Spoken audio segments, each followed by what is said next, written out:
ঢাকায় আওয়ামী লীগের ঝটিকা মিছিলে নেতৃত্ব দেওয়া শাহে আলম মুরাদ আজ গ্রেপ্তার। নিয়মিত আপডেট খবর দিতে সদা প্রস্তুত এখন। আজ ঢাকা মহানগর আওয়ামী লীগের কার্যনির্বাহী সদস্য ও ঢাকা মহানগর দক্ষিণ আওয়ামী লীগের সাবেক সাধারণ সম্পাদক শাহে আলম মুরাদকে গ্রেপ্তার করেছে ঢাকা মহানগর পুলিশের গোয়েন্দা বিভাগ ডিবি। আজ বৃহস্পতিবার সকালে উত্তরা এলাকা থেকে শাহে আলমকে গ্রেপ্তার করা হয়। বিষয়টি নিশ্চিত করেছেন ডিএমপির গোয়েন্দা বিভাগের যুগ্ম কমিশনার রবিউল হোসেন ভূঁইয়া।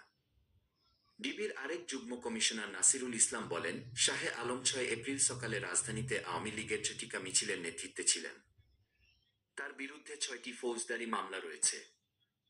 ৬ এপ্রিল সকাল ৭টার দিকে ক্ষমতাচ্যুত প্রধানমন্ত্রী শেখ হাসিনার বিরুদ্ধে করা মামলা প্রত্যাহার এবং আওয়ামী লীগের নেতা কর্মীদের গ্রেপ্তারের প্রতিবাদে ঝটিকা মিছিল করেন ঢাকা মহানগর আওয়ামী লীগের নেতাকর্মীরা।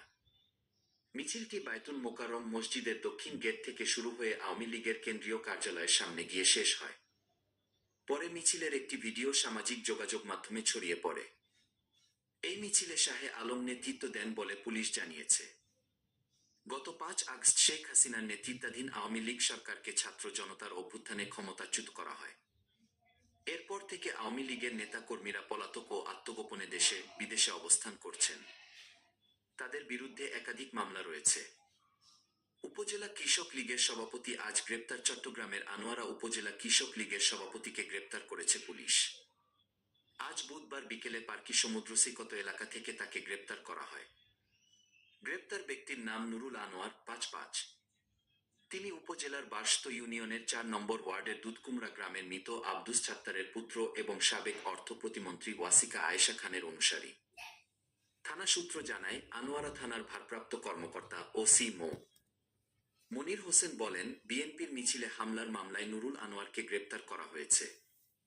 তাকে আদালতের মাধ্যমে জেল হাজতে পাঠানো হয়েছে। ৩ দাবি পূরণ হলেই আগামী রোজার আগে নির্বাচন হতে পারে। জামায়াতের আমির শফিকুর রহমান জাতির প্রত্যাশা অনুযায়ী ৩টি ম্যান্ডেটরি বাধ্যতামূলক দাবি পূরণ হলেই আগামী রোজার আগে নির্বাচন হতে পারে বলে মনে করেন বাংলাদেশ জামায়াতে ইসলামীর আমির শফিকুর রহমান।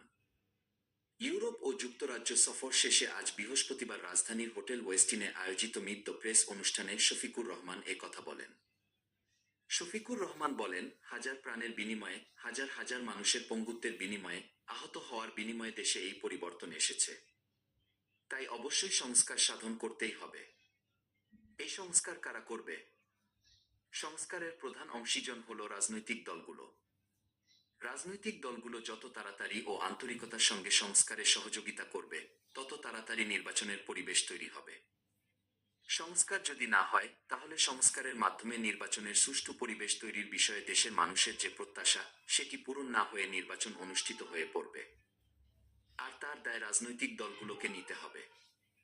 যে নির্বাচন নিয়ে কেউ সহজে প্রশ্ন তুলতে না পারে।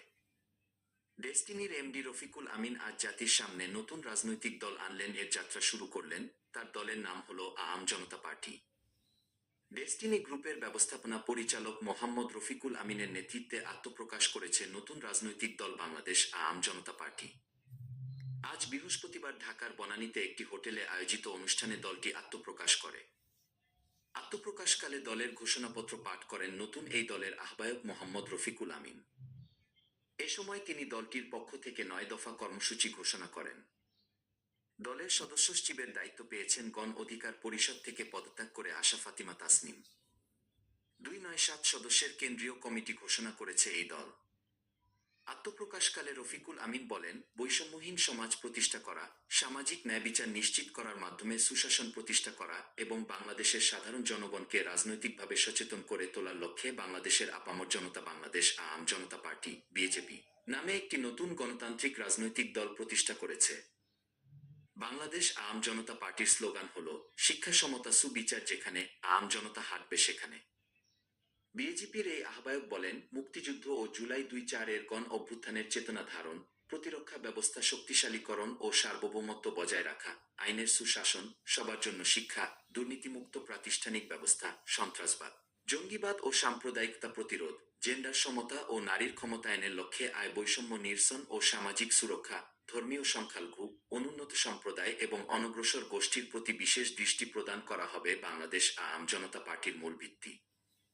রফিকুল আমিন বলেন, গ্রামীণ জীবনভিত্তিক উন্নয়ন কর্মপরিকল্পনা গ্রহণের মাধ্যমে পল্লী উন্নয়ন কর্মসূচিতে অগ্রাধিকার প্রদান এবং খাদ্য, বস্ত্র, স্বাস্থ্য, বাসস্থান ও শিক্ষার চাহিদা পূরণে এ ধরনের কর্মসূচির বাস্তবায়নে বাংলাদেশ আওয়ামী জনতা পার্টি সক্রিয় ব্যবস্থা গ্রহণ করতে প্রতিজ্ঞাবদ্ধ থাকবে।